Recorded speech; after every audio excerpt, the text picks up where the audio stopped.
नमः संस्कृताय बच्चों, आप सभी का हार्दिक स्वागत है इस YouTube चैनल पर मॉडर्न क्लासेस में।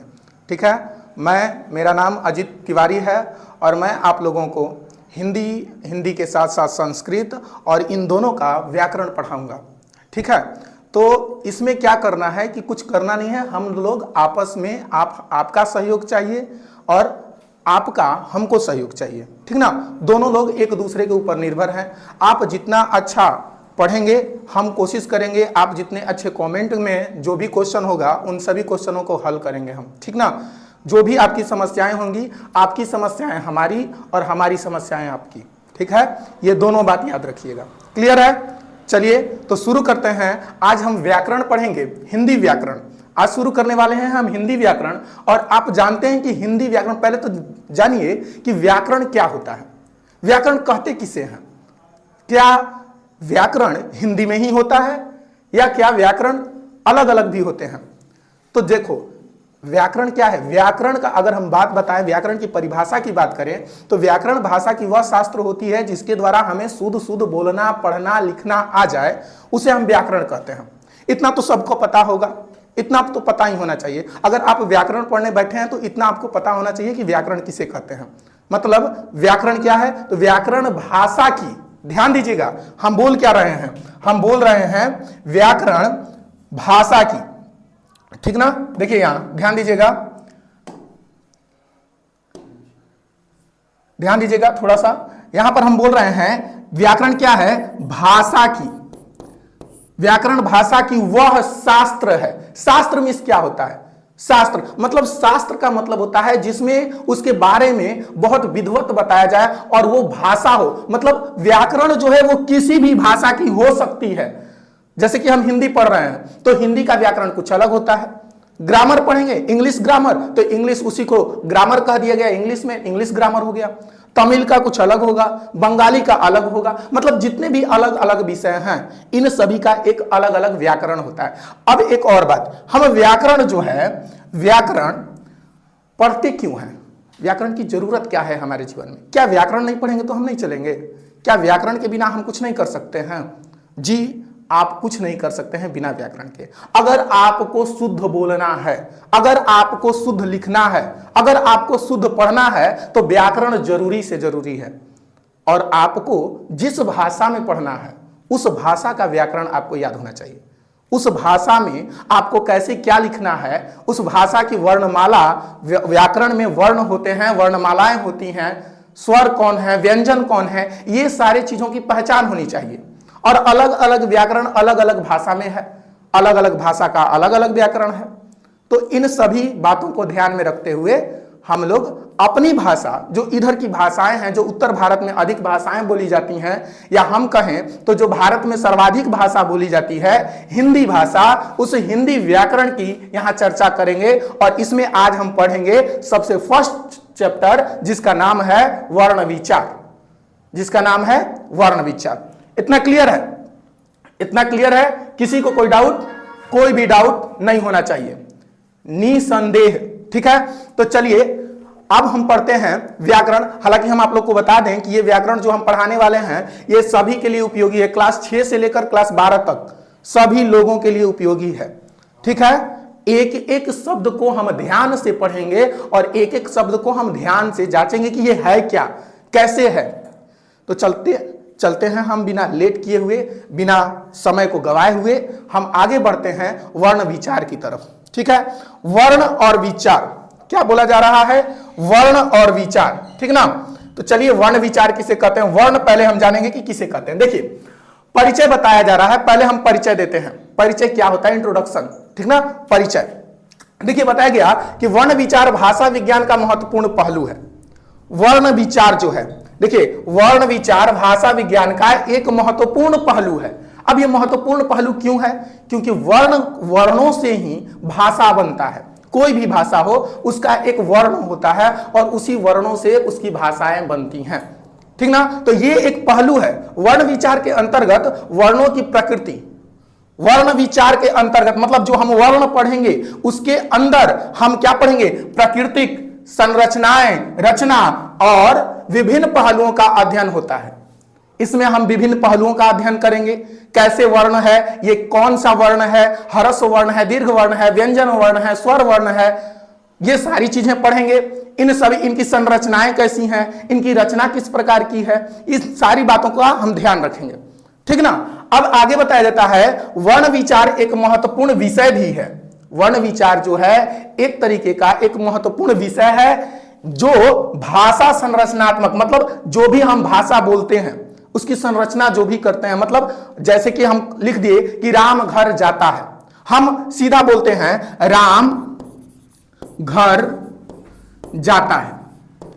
हमने ये लिखा कि राम घर जाता है, लेकिन यहां देखिए क्या हुआ दिया है, वर्ण विचार एक महत्वपूर्ण विषय है जो भाषा के संरचनात्मक, मतलब ये कौन सी भाषा में लिखी गई है, तो ये बाबू हिंदी भाषा में लिखी गई है। हिंदी भाषा में लिखी गई है, पहली बात कि ये हिंदी भाषा में लिखी गई है, और दूसरी बात कि संरचनात्मक, मतलब हमने क्या किया, वर्णों को मिलाकर एक वाक्य की संरचना, मतलब वाक्य को बनाया। समझ में आ रहा है, हमने एक वाक्य को बनाया। इतना क्लियर है। अब आगे बताया जाता है और व्याकरणिक पहलुओं को समझने में मदद करता है। अब व्याकरणिक पहलू क्या होंगे, तो व्याकरणिक पहलू मतलब जो भी व्याकरण के पहलू हैं, जो भी व्याकरण के विषय हैं, उन विषयों को समझने में ये मदद देता है वर्ण, ठीक है। आगे बताया जाता है इस लेख में हम वर्ण विचार के प्रकारों, अभी जो हम पढ़ने जा रहे हैं उसमें क्या क्या पढ़ेंगे, देखिए इसमें हम वर्ण विचार के प्रकारों पर विस्तार से चर्चा करेंगे, ठीक ना। इसमें वर्ण के जितने भी प्रकार हैं उन सभी पर हम लोग विस्तार से एक एक वर्ण के जो हैं उन सभी को पढ़ेंगे, ठीक है। आगे बताया जाता है इसमें, और वर्ण विचार के महत्वपूर्ण पहलुओं का भी अध्ययन करेंगे। इसमें किसी को कोई दिक्कत, समझ में आ गया, समझ में आ गया। चलिए आगे चलते हैं, ठीक है, आगे बढ़ते हैं। अब आगे जो है नेक्स्ट टॉपिक हमारा वर्ण है, ठीक है। वर्ण क्या होता है, वर्ण क्या होता है, नेक्स्ट टॉपिक। अब हम लोग आते हैं एकदम मेन अध्याय में, और हम लोग यहां जानते हैं कि वर्ण किसे कहते हैं। देखिए किसी भी सब्जेक्ट को, या हम कहें कि वर्ण या कोई भी हिंदी व्याकरण पढ़ा रहे हैं, हालांकि हम हिंदी के साथ साथ संस्कृत भी आपको पढ़ाएंगे, ठीक ना। तो हमारे कहने का मतलब है कि कोई भी सब्जेक्ट हो, आपको थोड़ा सा भी चिंता करके नहीं पढ़ना है कि ये कैसे होगा, क्या होगा, एकदम नॉर्मल तरीके से पढ़ना है। जीवन देखिए एक नदी की तरह है, जीवन एक नदी की तरह है, और इसमें बहुत सारी, कभी नदी में देखेंगे आप लोग कि कभी नदी में पानी अधिक हो जाता है तो कभी कम हो जाता है, जिस कारण से क्या नदी इस तरह, अब नदी अपना रुख थोड़ा ना बदल लेती है, नदी उसी तरह चलती है जैसे चलती रहती है। तो समझ में आया, हमारे कहने का मतलब है कि जीवन में कितनी भी समस्याएं आ जाए उससे घबराना नहीं है, बिल्कुल घबराना नहीं है, ठीक है, एकदम घबराना नहीं है, ठीक। चलिए आगे पढ़ते हैं। अब इसी के साथ हम आगे बढ़ते हैं अपनी बातों को लेकर, ठीक है। चलिए तो रेडी हैं आप लोग, चलते हैं। देखिए कहा जाता है वर्ण क्या है, पहली बात हम पढ़ेंगे कि वर्ण किसे कहते हैं, ठीक। आइए पढ़ते हैं। देखिए वर्ण उस मूल ध्वनि को कहते हैं, वर्ण उस मूल ध्वनि, मूल ध्वनि का मतलब क्या है, मूल ध्वनि मतलब जो हम बोलते हैं वो क्या है, हमारी मूल ध्वनि है। मूल एक ऐसी ध्वनि होनी चाहिए जो पहले से भी बहुत पुरानी ध्वनि है, मतलब पुराना शब्द है, ये हम बोल सकते हैं, पुराना वर्ण है, वो मूल है। जैसे हम नहीं कहते हैं कि आप भारत के मूल निवासी हैं, हाँ, जनजातीय लोग को कहते हैं, या जो आदिवासी लोग हैं उनको कहते हैं कि ये लोग भारत के मूल निवासी, मतलब ये लोग पहले से ही हैं यहां पर। तो वही कहा जा रहा है यहां पर कि वर्ण उस मूल ध्वनि को कहते हैं जिसके खंड या टुकड़े न हो सके, ठीक ना, नहीं किए जा सकते हैं या ना हो सके। हम इसे ऐसे भी कह सकते हैं। देखो पहली बात तो हम कहेंगे कि वर्ण उसे कहते हैं, वर्ण वह मूल ध्वनि है जिसके खंड टुकड़े नहीं हो सकते हैं, ये पहला टॉपिक। या हम ये भी कह सकते हैं कि वह सबसे छोटी ध्वनि, वह सबसे छोटी ध्वनि, वह सबसे छोटी ध्वनि जिसके और टुकड़े नहीं किए जा सकते हैं, वह सबसे छोटी ध्वनि जिसके और टुकड़े नहीं किए जा सकते हैं, उसे क्या कहते हैं, वह वर्ण कहलाती है। एक और बात आप लोग कहीं कहीं पढ़े होंगे कि भाषा की सबसे छोटी इकाई को वर्ण कहते हैं, यह भी आप लोग पढ़े हैं। भाषा की सबसे छोटी इकाई, जो भाषा की सबसे छोटी इकाई है उसे हम वर्ण कहते हैं। आखिर ये कैसे है, भाषा की सबसे छोटी इकाई को हम वर्ण कैसे कहेंगे? हम तो नहीं मानते हैं, आप मानते हैं। अगर आप अपने जीवन में किसी भी वस्तु को मानते हैं तो पहले उसको जानिए कि वो है कैसे, प्रूफ, प्रमाण बहुत जरूरी है। जब से प्रमाण नहीं मिलता है तब तक हम किसी भी बात को नहीं मानते हैं। क्यों माने हम? तो आइए हम मनवाते हैं आपसे, क्यों नहीं मानिएगा आप, आइए देखते हैं। देखिए हम क्या करते हैं, हम पहले वर्ण लिखते हैं, ठीक ना। यहां पर हमने लिखा वर्ण, ठीक है, हमने लिख दिया वर्ण, क्लियर है। अब वर्ण जो है वो क ख ग व्यंजन वर्ण होता है, अ आ ई ये क्या होते हैं, स्वर वर्ण होते हैं। अभी हम ऊपर ऊपर थोड़ा सा बता रहे हैं, आपको समझाना चाहते हैं कि भाषा की सबसे छोटी इकाई वर्ण कैसे है। तो जैसे ही हम वर्ण पढ़े, वर्ण से हमें मिलता है शब्द, शब्द मिलता है। वर्ण से क्या मिला? शब्द मिल गया। वर्ण से बना शब्द, और शब्दों के समूह से, देखिए वर्णों के समूह को वर्णमाला कहते हैं, और वर्णों का समूह जो वर्णमाला है उसी से शब्द का निर्माण होता है। और शब्दों के समूह से क्या बनता है? शब्दों के समूह से बन जाता है वाक्य। शब्दों के समूह से वाक्य बनता है या नहीं? बिल्कुल बनता है। अब जब वाक्य बन गया, सिंपल सी बात है, जब वाक्य बन गया तो वाक्य कोई ना कोई भाषा में ही होगा, संस्कृत में होगा, हिंदी में होगा, तमिल में होगा, जिस भाषा में भी हो। तो कोई ना कोई भाषा, तो मान लेते हैं कि वो किस भाषा में है, मान लेते हैं वाक्यों का जो वाक्य बनता है वो लास्ट में बन जाता है भाषा। माना नहीं, ये होता ही है। हम कोई भी वाक्य बोलेंगे कोई ना कोई भाषा में ही बोलेंगे, क्लियर है। तो देखिए यहां पर पता चलता है कि जैसे हमने लिखा कि यहां पर हमने लिखा राम, जैसे हमने लिखा राम, अगर हम इस राम को कहें, राम शब्द है एक, राम एक शब्द है, लेकिन राम शब्द बनने से पहले क्या था?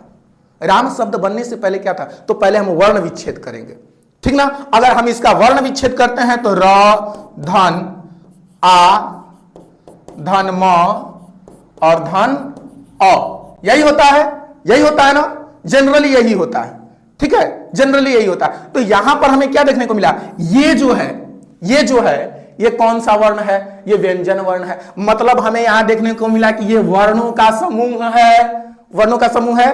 और वर्णों के समूह के साथ साथ, जब ये वर्णों का समूह है तो इस वर्णों के समूह के साथ साथ हम इन सबको जब संयुक्त करते हैं, मिलाते हैं, तो बनता है क्या? एक शब्द। और इसी शब्द में हम एक दो और शब्द जोड़ देते हैं तो बन जाता है वाक्य। अब जो है उस वाक्य को हम किस भाषा में लिख रहे हैं, उस वाक्य को हम किस भाषा में लिख रहे हैं, तो जिस भाषा में लिखेंगे वो हो जाएगा भाषा या हिंदी, जिस भाषा में हम उसको लिख दें। तो यहां से हमें प्रूफ हुआ कि भाषा की सबसे छोटी इकाई क्या कहलाती है? वर्ण कहलाती है। किसी को कोई दिक्कत बाबू? किसी को किसी भी प्रकार से कोई दिक्कत? किसी भी प्रकार से कोई दिक्कत नहीं है? चलिए आगे पढ़ते हैं। अब आगे बताया देता है, देखिए दूसरे शब्दों में अब एक और बात, एक अभी हमने बताया कि उस मूल वर्ण, उस मूल ध्वनि को कहते हैं जिसके खंड टुकड़े नहीं किए जा सकते हैं, या दूसरा पढ़े हैं उसे वर्ण कहते हैं जिस ध्वनि के टुकड़े नहीं किए जा सकते हैं, हम उसे वर्ण कहते हैं। ये दो चीज पढ़ लिए। एक और बात पढ़ते हैं। एक और बात क्या? दूसरे शब्दों में हमने देखा, दूसरे शब्दों में हम लोग क्या देख रहे हैं? दूसरे शब्दों में देख रहे हैं कि जो भाषा की सबसे छोटी इकाई है वो ध्वनि है, ठीक है। ध्वनि के साथ साथ वर्ण भी, और इसी ध्वनि को वर्ण कहते हैं। देखिए अभी जो हमने अभी बताया उसको हमने यहां लिखा भी है, ठीक ना। तो भाषा की सबसे छोटी इकाई को ध्वनि कहते हैं, ध्वनि है, और इस ध्वनि को ही वर्ण कहते हैं। अब हम कोई भी ध्वनि बोलते हैं, जैसे ध्वनि का मतलब क्या? जो भी हम बोलते हैं कोई ना कोई वर्ण निकालते हैं, कोई ना कोई वर्णों का उच्चारण करते हैं ना, सिंपल सी बात है। हम ना कोई ना कोई वर्णों का ही उच्चारण करते हैं। हाँ, इतना तो क्लियर है। अब आगे बता देता है जैसे अ ई व च क ख इत्यादि, ये सारी भाषाओं को हम बोल देते हैं। क्लियर है? किसी को कोई डाउट है? कोई भी डाउट किसी को किसी भी प्रकार से, ठीक ना। अब आगे देखिए, अब दूसरे टॉपिक में हम देखते हैं तो बताया जाता है वर्ण भाषा की सबसे छोटी इकाई होती है और खंड नहीं किए जा सकते हैं। मतलब हम बार बार आपको एक ही बात को बता रहे हैं, रिपीट कर रहे हैं कि बबुआ अपने दिमाग में तुम बैठा लो, तुम अपने दिमाग में ये बात को डाल लो कि वर्ण जो होगा उसका खंड या टुकड़ा नहीं किया जा सकता है। एक और बात को बैठा लो, वर्ण उसे कहते हैं जो भाषा की सबसे छोटी इकाई है। कोई डाउट है? अब कोई डाउट नहीं रहना चाहिए। अब जैसे हम उदाहरण द्वारा देखते हैं, जैसे उदाहरण द्वारा मूल ध्वनियों को यहां स्पष्ट किया जा सकता है, ठीक है। हम उदाहरण एक लेते हैं और जो मूल ध्वनियां हैं उनको हम स्पष्ट करते हैं, ठीक ना। कोई दिक्कत? आगे देखिए, जैसे राम और गया में चार चार मूल ध्वनियां हैं। राम में भी 4 हैं और गया में भी 4 मूल ध्वनि है। मूल ध्वनि का मतलब इसका वर्ण विच्छेद करेंगे, राम का वर्ण विच्छेद करेंगे तो 4 मूल ध्वनि निकलेगा, और गया का वर्ण विच्छेद करेंगे तो 4 मूल ध्वनि निकलेगा। कैसे निकलेगा? तो अभी हम बताए हैं, र धन आ, म धन अ, ये क्या हुआ? राम हो गया, राम हो गया। और देखिए गया का ग धन अ धन य धन आ, ये हो गया गया, गया। ये क्लियर है? तो देखिए इसमें भी 1 2 3 4, 1 2 3 4, 4 4 मूल ध्वनि है। ठीक है, इतना क्लियर है। अब आगे बताया जाता है जिनके खंड नहीं किए जा सकते हैं। अब देखिए जैसे नीचे बताया गया है, र धन आ धन म धन अ, ठीक ना। हालांकि इसमें हलंत नहीं लगा है, सॉरी स्वर में हलंत नहीं लगता है, ठीक ना। देखिए यहां जैसे यहां पर र में, म में और यहां ग य, इन तीनों में हलंत रहेगा, ठीक ना। क्लियर है? इन तीनों में हलंत रहेगा। अब आगे बताया जाता है कि इन्हीं अखंड मूल ध्वनि, जो ये अखंड मूल ध्वनि, अखंड का मतलब क्या होता है? जिसके खंड ना हो सके, ठीक ना। तो इन्हीं अखंड मूल ध्वनियों को हम क्या कहते हैं बाबू? तो इन्हीं अखंड मूल ध्वनियों को हम वर्ण कहते हैं। इन्हीं अखंड मूल ध्वनियों को हम क्या कहते हैं? वर्ण कहते हैं। कोई डाउट है किसी भी प्रकार का? आगे बताया जाता है कि हर वर्ण की अपनी लिपि होती है। याद रखिएगा, हर वर्ण की एक लिपि मतलब क्या होता है? लिपि मतलब लिखने वाला तरीका, लिखने का तरीका, कैसे लिखा जाता है। प्रत्येक वर्ण का एक लिपि है। जैसे अगर हम लिपि की बात करें, थोड़ा सा अगर हम लिपि की बात कर लें, तो यहां जैसे हमें बताया गया कि ये च है, मतलब च लिखने का ये तरीका है, ये हमें बताया गया है। हमें बताया गया है कि ये च है तो ये है, लेकिन कैसे? ये लिपि के द्वारा हम जाने कि लिपि में एक तरीका है और ये तरीका इस तरीके से है, और इस तरीके को हम च कहते हैं। समझ में आया? इसको च कहते हैं। कोई डाउट? कोई डाउट नहीं होना चाहिए। आगे बताया जाता है कि हिंदी में 52 वर्ण होते हैं। कितने वर्ण होते हैं? 52 वर्ण होते हैं। किसी को कोई दिक्कत किसी भी प्रकार से? आगे बढ़ जाएं हम। चलिए आगे बढ़ते हैं। थोड़ा आप इसको नोट कर लीजिए, जल्दी जल्दी नोट कीजिए बाबू, थोड़ा जल्दी नोट कीजिए इसको, ठीक है। चलिए इसको नोट कर लीजिए या स्क्रीनशॉट ले लीजिए, ठीक है। 2 चीज में तो एक चीज हो ही सकता है, शॉर्टकट, ठीक है। आइए आगे पढ़ते हैं। हाँ चलिए आगे अब हम जानेंगे, ये सारी चीजें हम लोग वर्ण पढ़ लिए हैं, वर्ण क्या होता है ये सारी चीजें हमने पढ़ा, ठीक। अब हमको लगता है कि आपको वर्ण दोबारा नहीं पढ़ना पड़ेगा। अगर आप अच्छे से क्लास ज्वाइन किए हैं तो इसी बात पर अगर आपको समझ में आ गया है तो इस चैनल को सब्सक्राइब कर दीजिए, लाइक कर दीजिए और ज्यादा से ज्यादा शेयर कीजिए, ठीक है। चलिए हम आगे बढ़ते हैं। तो अब हम आगे बढ़ेंगे। आगे क्या बढ़ेंगे? तो आगे देखिए, अब हम पढ़ेंगे वर्णमाला। वर्णमाला क्या होता है, ठीक है। वर्णमाला के बारे में जानेंगे हम। तो देखिए वर्णमाला, वर्णों के समूह को वर्णमाला कहते हैं। सिंपल सी बात है, वर्णों के समूह को क्या कहा जाता है? वर्णमाला। जब बहुत सारे वर्ण एक समूह में रहते हैं तो उसे हम वर्णमाला कहते हैं। जैसे इसे हम ऐसे भी कह सकते हैं, किसी भाषा के समस्त वर्णों के समूह को वर्णमाला कहते हैं। मतलब किसी भी भाषा का किसी भी भाषा का जो समस्त वर्ण है, उस समस्त वर्णों का जो समूह होगा उस समूह को हम वर्णमाला कहेंगे। किसी भी भाषा के जितने भी वर्ण हैं उन समस्त वर्णों के समूह को वर्णमाला कहेंगे, या हम ये कहेंगे कि वर्णमाला वर्णों के समूह को कहते हैं। कोई डाउट किसी भी प्रकार से? कोई दिक्कत नहीं। आइए हम पढ़ते हैं। प्रत्येक भाषा की अपनी अपनी वर्णमाला होती है, याद रखिएगा। प्रत्येक भाषा की अपनी अपनी वर्णमाला होती है। जैसे अगर हम बात करें हिंदी की, तो हिंदी में क्या होगा बाबू? अगर हम बात करेंगे हिंदी की तो हिंदी में अ आ क ख ग घ होगा। अंग्रेजी की बात करें तो अंग्रेजी में A B C D E होगा। हाँ, अंग्रेजी में A B C D E होगा। कोई डाउट है? कोई डाउट नहीं होना चाहिए। वर्णमाला किसे कहते हैं? वर्णों के समूह को वर्णमाला कहते हैं, ठीक ना। और दूसरे भाषा में कहें तो इसे हम ये भी कह सकते हैं कि जितने भी भाषा हैं और भाषा में समस्त जो वर्ण हैं और उन वर्णों का जो समूह है उसे हम वर्णमाला कहेंगे। किसी भी प्रकार की कोई दिक्कत? कोई दिक्कत नहीं। आगे बढ़ते हैं। आगे बताया जाएगा जैसे वर्ण के भेद। अब देखिए आप लोग जैसे कि व्याकरण पढ़े होंगे तो व्याकरण में बताया जाता है कि जो वर्ण के भेद हैं वो डायरेक्ट बताया जाता है कि दो भेद होते हैं, स्वर वर्ण और व्यंजन वर्ण, दो भेद बताए जाते हैं। लेकिन हम यहां थोड़ा सा अलग पढ़ेंगे, ठीक ना, वर्णों के भेद को भी पढ़ेंगे और इससे पहले थोड़ा सा हम आपसे एक और बात करेंगे, ठीक ना। आइए पहले इसको पढ़ लेते हैं, ठीक। तो देखिए वर्णों का भेद हम दो ही प्रकार का पढ़ते हैं इसमें भी, ठीक। जैसे स्वर वर्ण और व्यंजन वर्ण, ठीक, स्वर वर्ण और व्यंजन वर्ण, हम दो वर्णों का भेद पढ़े हैं, स्वर वर्ण और व्यंजन वर्ण, ठीक ना। स्वर वर्ण और व्यंजन वर्ण दो प्रकार के वर्ण होते हैं, स्वर और व्यंजन, क्लियर है। चलिए आगे बताया जाता है कि स्वर वर्ण क्या होता है। वर्णों के कितने प्रकार, वर्ण दो प्रकार के होते हैं, कौन कौन, स्वर वर्ण व्यंजन वर्ण। हमारे साथ बोलिए, स्वर वर्ण व्यंजन वर्ण, स्वर वर्ण व्यंजन वर्ण। वर्णों के कितने प्रकार, दो प्रकार होते हैं, पहला स्वर वर्ण, दूसरा व्यंजन वर्ण। पहला स्वर, दूसरा व्यंजन।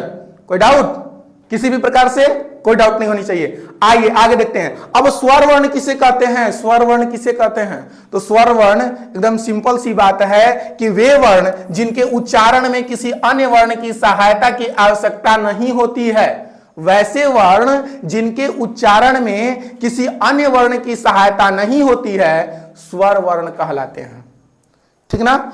ऐसे वर्ण, एक बार शांति से सुनिए, ऐसे वर्ण जिनके उच्चारण में, ऐसे वर्ण जिनके उच्चारण में किसी भी अन्य वर्ण की आवश्यकता नहीं होती है उसे हम स्वर वर्ण कहते हैं, क्लियर है, उसे हम स्वर वर्ण कहते हैं।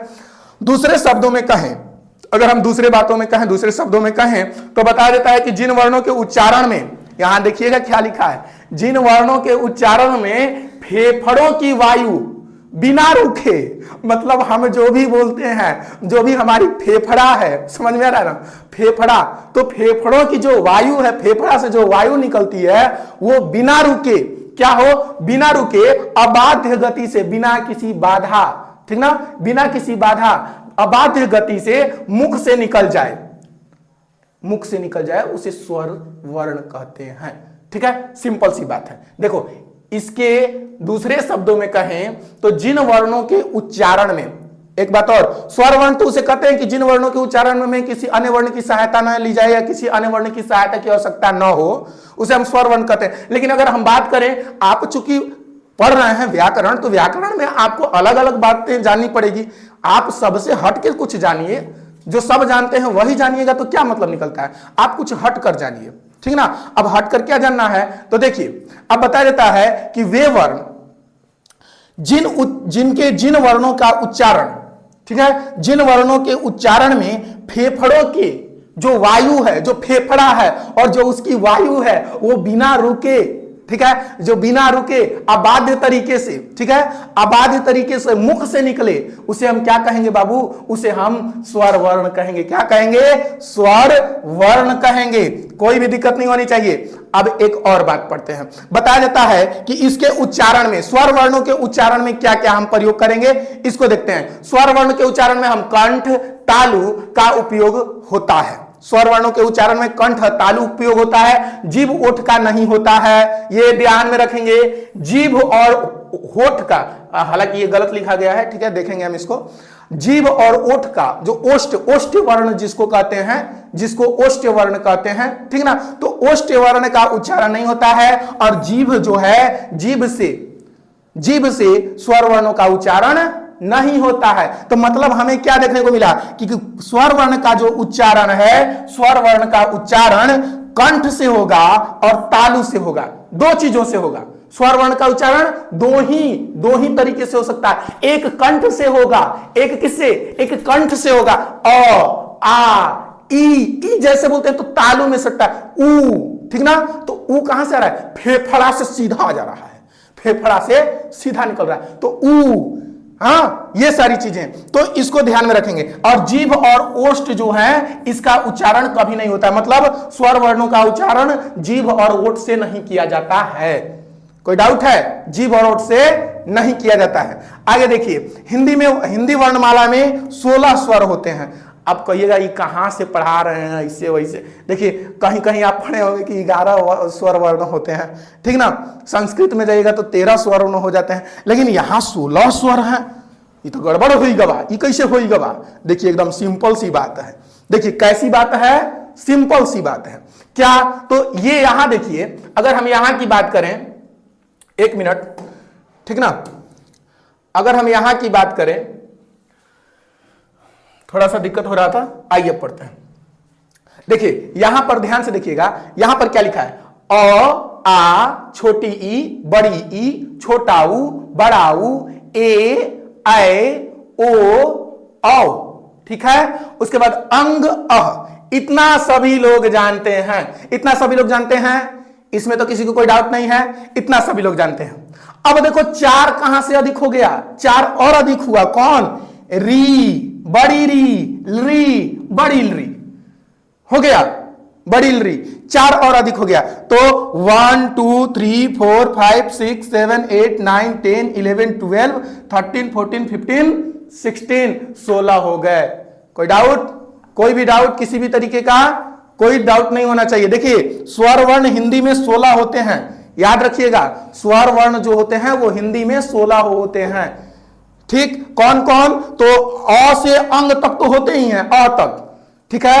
अ से लेकर अह तक हो जाएंगे, और अह के बाद देखिए अह तक तो सबको जनरली याद रहता है, लेकिन हमें याद क्या रखना है वो ध्यान में रखेंगे। याद रखना है री, ठीक ना, री को ध्यान रखना है, बड़ी री को ध्यान में रखना है, उसके बाद री को ध्यान रखना है और बड़ी री को ध्यान में रखना है। ये 4 वर्णों को ध्यान में रखना है, ठीक है। इन 4 वर्णों को हमें हमेशा ध्यान में रखना है, ठीक ना। आइए अब आगे पढ़ते हैं। तो चलिए अब आगे बताया जाता है, ठीक है। अब आगे बताया जाता है कि स्वर वर्ण के जो भेद होते हैं, हम व्यंजन वर्ण भी पढ़ेंगे, ऐसा नहीं है कि हम व्यंजन वर्ण नहीं पढ़ेंगे, पढ़ेंगे, लेकिन जो पहले हम पढ़ रहे हैं उसको एकदम फिनिश कर लेते हैं, खत्म कर लेते हैं पूरा, ठीक है। अब चलिए हम स्वर वर्णों के भेद को पढ़ते हैं। स्वर वर्ण के कितने भेद होते हैं, ठीक ना। अगर हम बात करें स्वर वर्णों के भेद को, तो स्वर वर्ण के 2 भेद होते हैं। कौन कौन, एक मूल स्वर होता है और दूसरा क्या हो जाएगा, संयुक्त स्वर।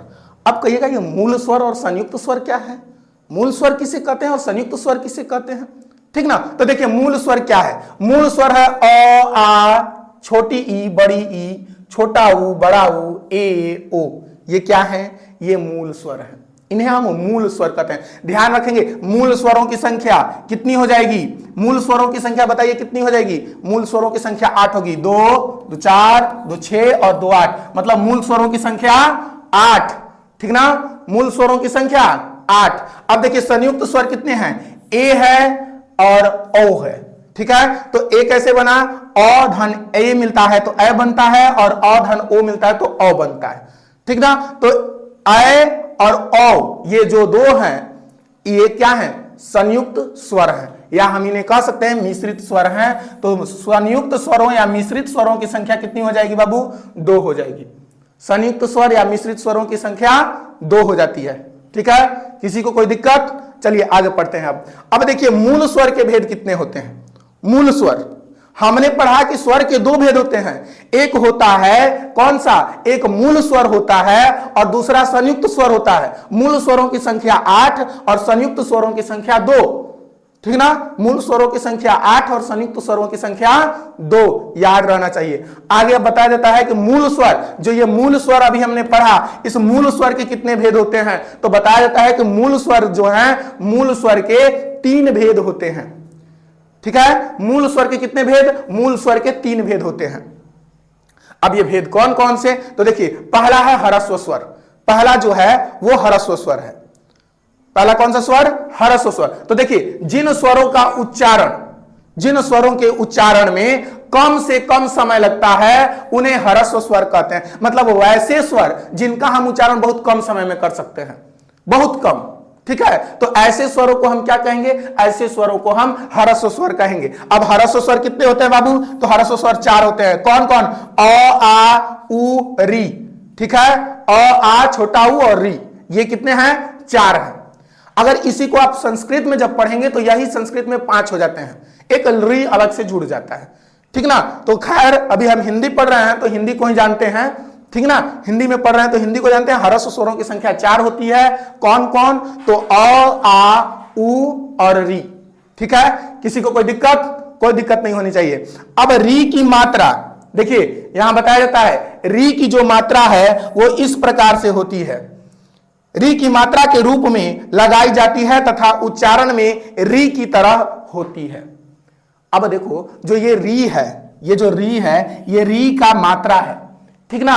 और इस मात्रा का जब हम उच्चारण करते हैं, इस मात्रा को भी अगर हम उच्चारित करेंगे, ये जो मात्रा दिया गया है, अगर इस मात्रा का हम उच्चारण भी करेंगे तो री जैसे हम उच्चारण करते हैं, ठीक उसी प्रकार इस मात्रा का भी हम उच्चारण करेंगे। ठीक है, समझ में आया? इस मात्रा का भी उसी प्रकार हम उच्चारण करेंगे। तो आज के लिए बस इतना ही। हम मिलते हैं नेक्स्ट वीडियो में और आगे हम पढ़ेंगे क्या। अब हमें आगे पढ़ना है ये जान जाइए। अभी हम ह्रस्व स्वर पढ़ लिए हैं, ठीक ना, ह्रस्व स्वर पढ़ लिए। अब ह्रस्व स्वर के बाद इसके जो 3 भेद होते हैं वो दीर्घ स्वर और प्लुत स्वर। तो अगले वीडियो में हम दीर्घ स्वर, प्लुत स्वर पढ़ेंगे, व्यंजन वर्ण पढ़ेंगे, ठीक ना। इन सारी विषयों पर चर्चा करेंगे। आज के लिए बस इतना ही। धन्यवाद। मस्त रहिए, खुश रहिए।